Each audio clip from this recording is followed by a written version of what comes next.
Good morning and a warm welcome, everybody, to our today's Web Seminar Wednesday. Today we have Dolphitech here.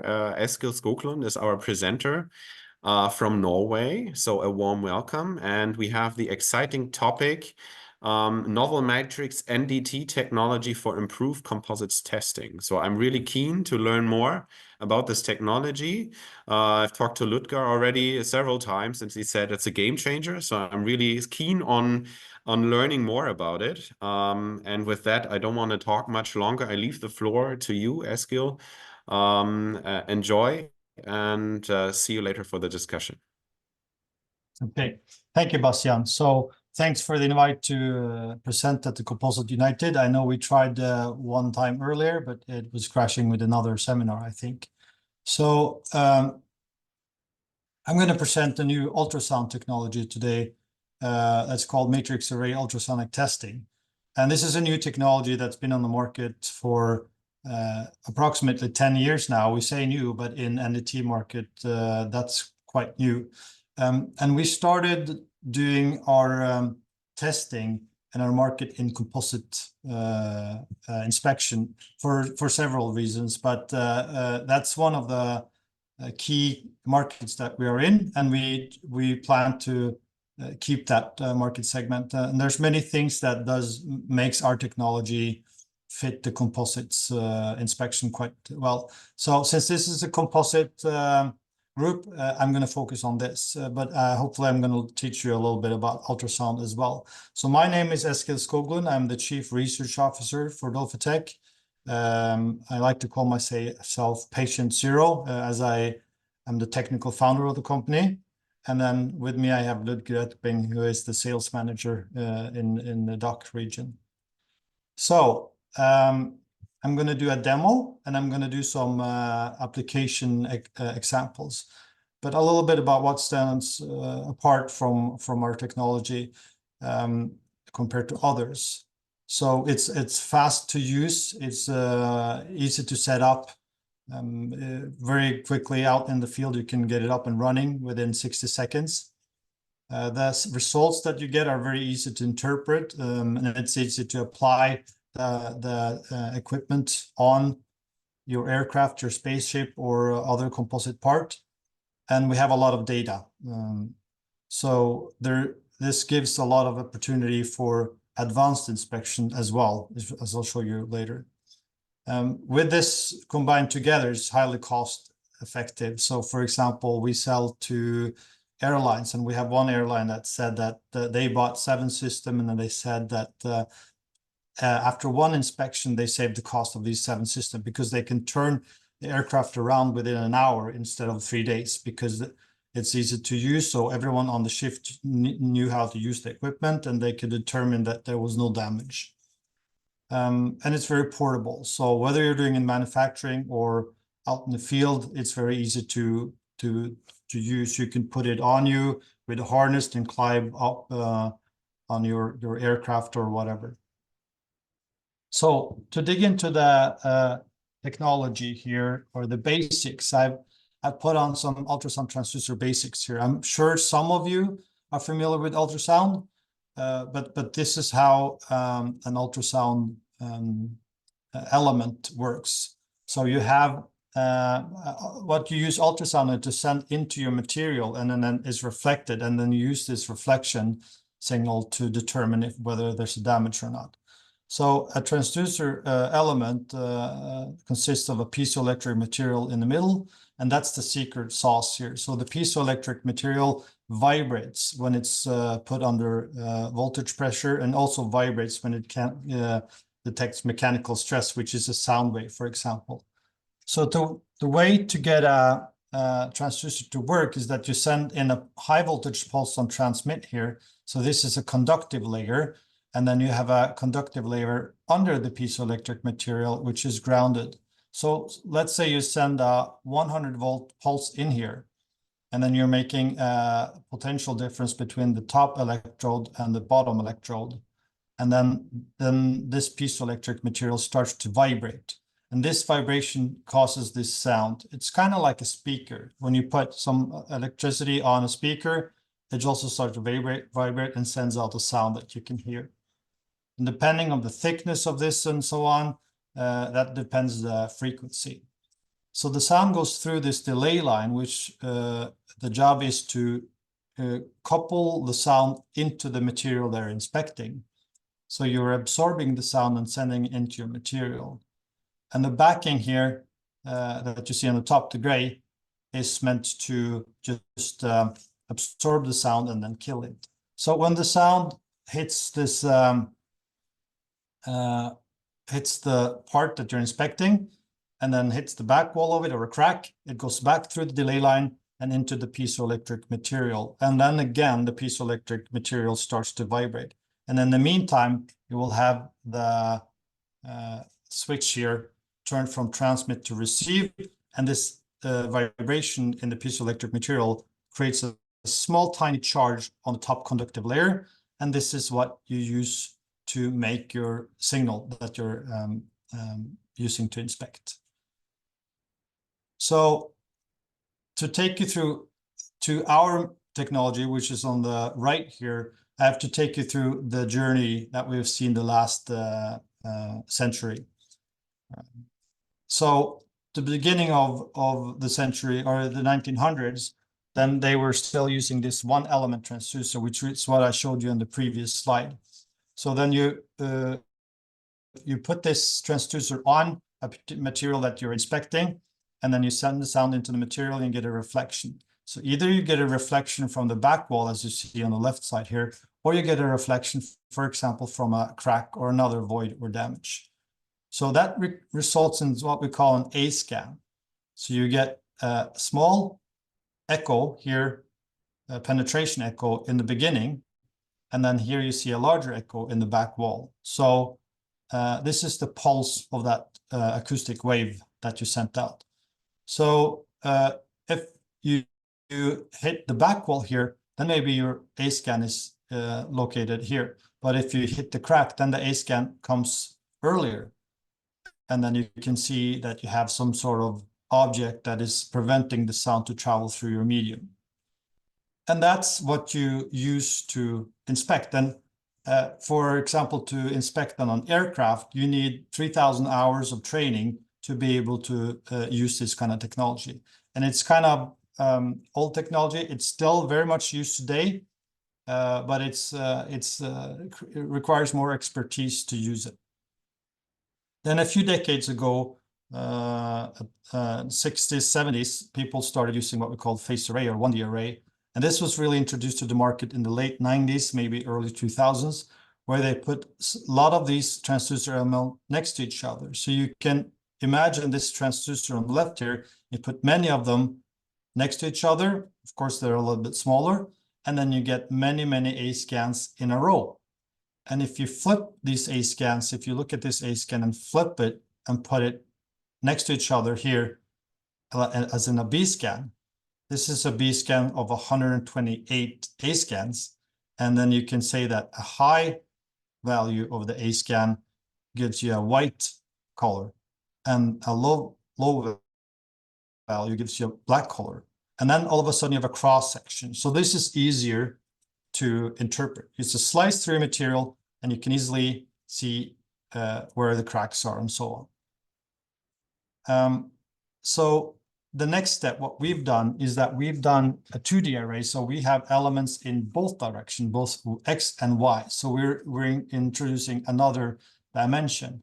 And then in addition to the A scan and the B scan, which I will show you later, we now have what we call a C scan, which is a cross section the other way in the planar field. So that makes it incredibly intuitive. It's kind of like looking through your transducer, and you can see this X-ray similar to X-ray picture, and it's much more intuitive to interpret. So that's the travel through basic UT to phased array UT, which is a 1D array, and then to our 2D array. So let's get into the demo right away now. So our equipment, which I will not show you in video, but it has a tough pad or a tablet that comes with it. and you have the transducer module here. So this is the secret sauce. Just to show you, behind the tablet, we have what we call a black box, which is this gray box here that does some processing and has a battery and stuff like that. So showing you the screen here now, you should all be able to see my transducer module. So as I explained, I have 128 elements this way, 128 elements this way. So this is 16,384 elements on this this piece here. And then what I'm going to inspect today, this is actually a piece from an Airbus A350. So this is a 4.5 millimeter piece of a composite, and it's very, very strong, but also very light.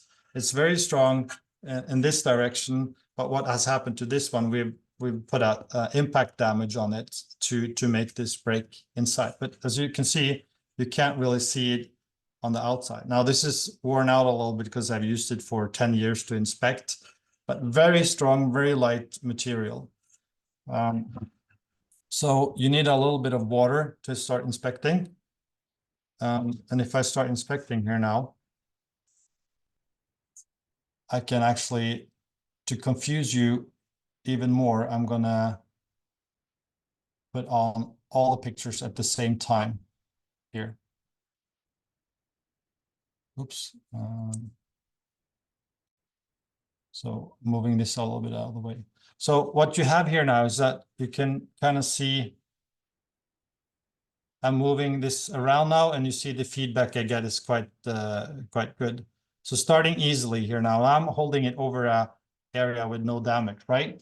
So I can move this cursor around these two C scans here. I can move the cursor around, and you will see the A scan is moving depending on where I have my cursor. And the C scan that you have here, we have a C scan amplitude and a C scan time of flight. This C scan amplitude are values based on the amplitude of this pulse. So you see here, this amplitude is around 50%. And then where I've clicked here is somewhat gray, a little bit light. That's 50% on this scale here. So I have a gray scale here from 0 to 100%. And the color displayed on actually that point is 50%. If I click on a little bit of a lighter area, you see that this one is, I can actually enable that so you can see it. Oh, the threshold is, well, not for now anyways, but it's almost 80%, and then that's the color up here. It's almost white. Likewise, this pulse here also have a time, which is translated into depth. So you can see this time here is about between 5 and 5.5 millimeter. And that's also this color scale here, which is the blue one. It's the 5. So this, I love this blue picture because that's a time of flight. It tells you something about the depth. And then where I slice this image is where I get my B scan here vertically along this side, and we have a B scan horizontally across this side. I'll show you the 3D afterwards. But imagine that you have set this up at United Airlines or another aircraft, and you say, if it's blue, if this picture here is blue, then everything is okay. But if I move it over to a damage, like here, if you get colors in your image, then you have a damage. So you can see this one here, both in 3D, C-scan time of flight, and also amplitude, right? So imagine just having the B-scan to look at, which is okay. It gives you quite a bit of information compared to the A-scan. And then if I go to time of flight only, which is this blue one here. So blue, everything is fine. Colors, you have damages. And in this case, I can enable the depth here. I can see that this part here is 1.69 millimeter. This is 1.96 and so on, 3.7, and the back wall here is 5.3. So what has happened here, what has happened here is that this has been impacted, and then you're pushing down you're pushing down the carbon fiber and then it releases back up. But then the adhesive has released, so you have actually air pockets inside there. It's what we call an impact damage. So this must be repaired. And as you can see 90 degrees or 45 degrees on top of each other. Each layer of carbon fiber has kind of break, and that's why you see this pattern. So the ones of you that are familiar with composite production and how composite or carbon fiber is built up, this is what you see. So very easy to use. I'm okay on time here now. I have 10-15 more minutes. But a couple of more use cases.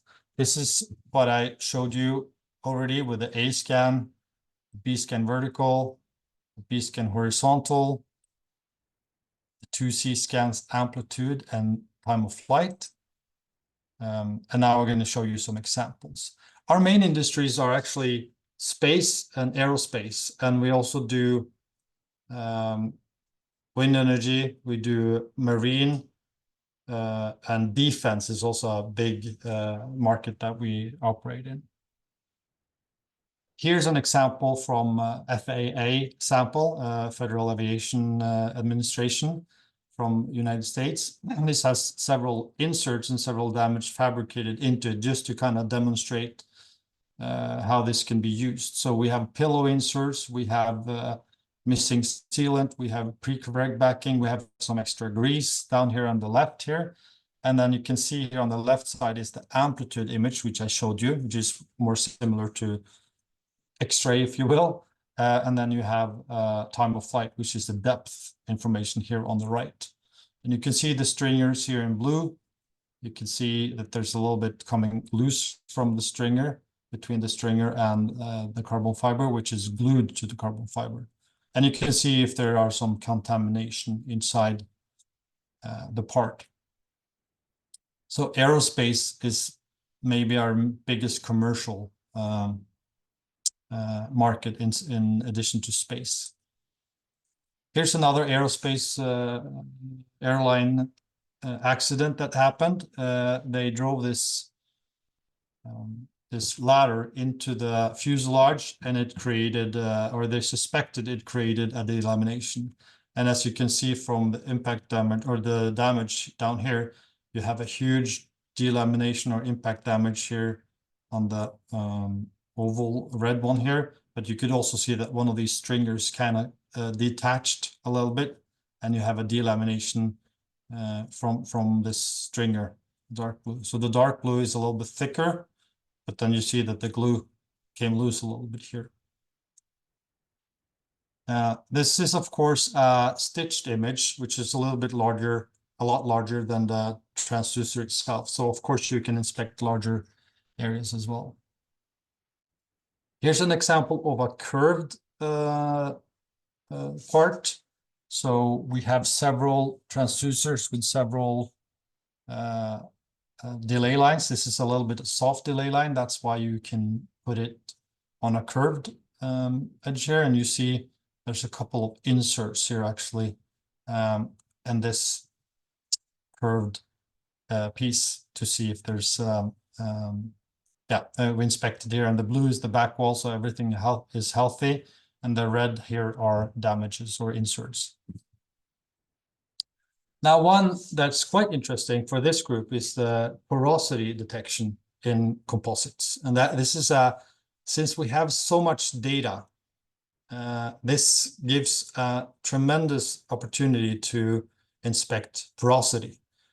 Not just like a spot check of porosity, but you have to remember we have 16,384 measurement points within this transducer front here. So you can get a lot of, see the variation of transducer as well. So what we did here is that we had someone produce something composite with 50% vacuum, 75% vacuum, and a 100% vacuum. There are different autoclave machines out there. There's different vacuum machines there. You have autoclave production, which is cheaper and more affordable. You have resin transmit or resin fusion methods, and all this gives you different quality carbon fiber with different different amounts of porosity. Some have a lot of local porosity, some have evenly spread porosity, and so on. And here showing you how we set this up. So you can set it up with some requirements.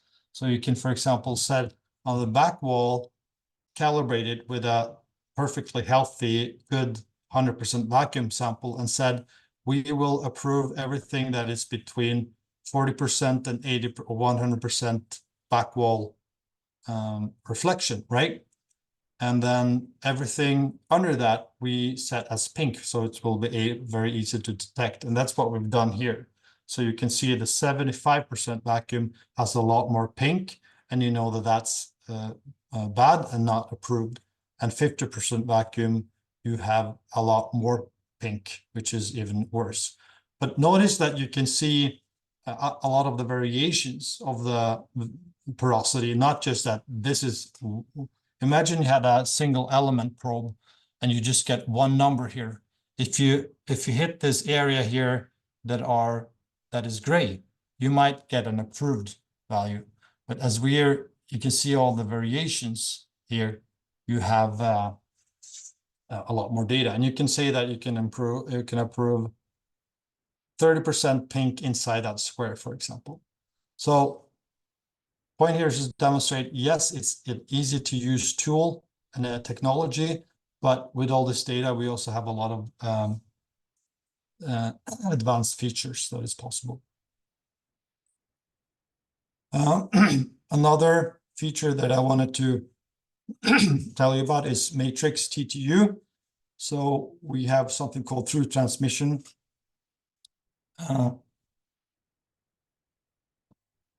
Through transmission ultrasound, which is quite easy to use. As you can see here, that's when you put two transducers next to each other. And this is easy because you have a footprint that is about 32 by 32 millimeters. And to find this on each side of a composite is easier than a probe, right?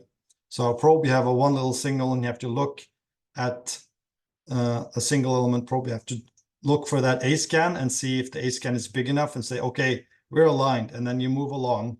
Let's say you have two people, because this piece is huge and you cannot find the other person holding the other probe. But for MXTTU, this makes this procedure much easier, because if you're aligned a little bit, you can easily align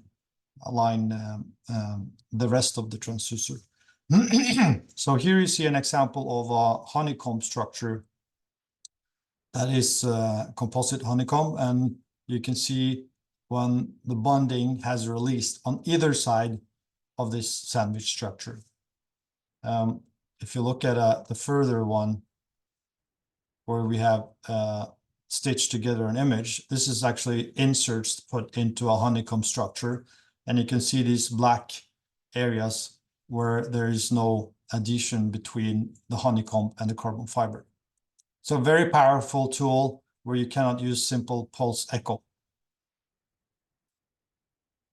One of the last ones I'll show you is a bonding structure. So carbon fiber bonded to carbon fiber, or carbon fiber bonded to anything else, is also very easy to detect here.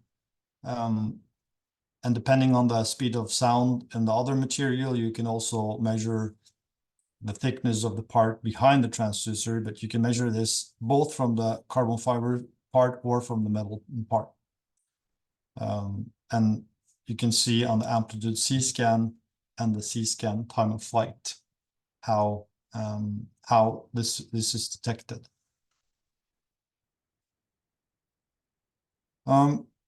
Composites can also be glass fiber. I'm guessing most of the guys here are more into carbon fiber, but that's a guess. But you have glass fiber as a growing industry as well, especially for wind blade. There are more and more wind blades now for or produced by carbon fiber, because that's an even lighter and more higher quality material. But here's an example of the wind blade. This is a picture of someone that brought, these are rope climbers that brought our tool onto a wind blade. And this is a lab experience or lab tests of a wind blade with a spar in the center. So this is 30 to 35 millimeters thick, which is glass fiber and more attenuation, sound attenuation. So we have to go down in frequency to be able to inspect that. And as you can see, the resolution is not as good as high quality space or aerospace, but we can easily detect up to 2 inches of glass fiber as well. So just to sum it up, then our technology and tool is very easy to use, but at the same time, it can be used for a lot of statistical analysis and stuff like this for the quality of the carbon fiber. Now, I've worked with carbon fiber for 10, 15 years with this ultrasound technology. And I've seen a lot of different qualities. You can also even, using the correct frequency, you can also count the layers or how many carbon layers you have. And you can get a lot of data on the quality of your production, which I think is very interesting.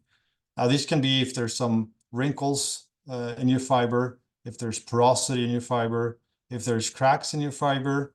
You can inspect different geometries of carbon fiber. You can also inspect carbon fiber in combination with other material. So I'm curious, of course, I won't ask because there's a lot of people of how many of you guys have heard about this Dolphicam 2 and a matrix array technology. As we've been around for a decade, but you know, NDT is not most commercial industry, and it takes time to get accepted with rules and regulations and so on.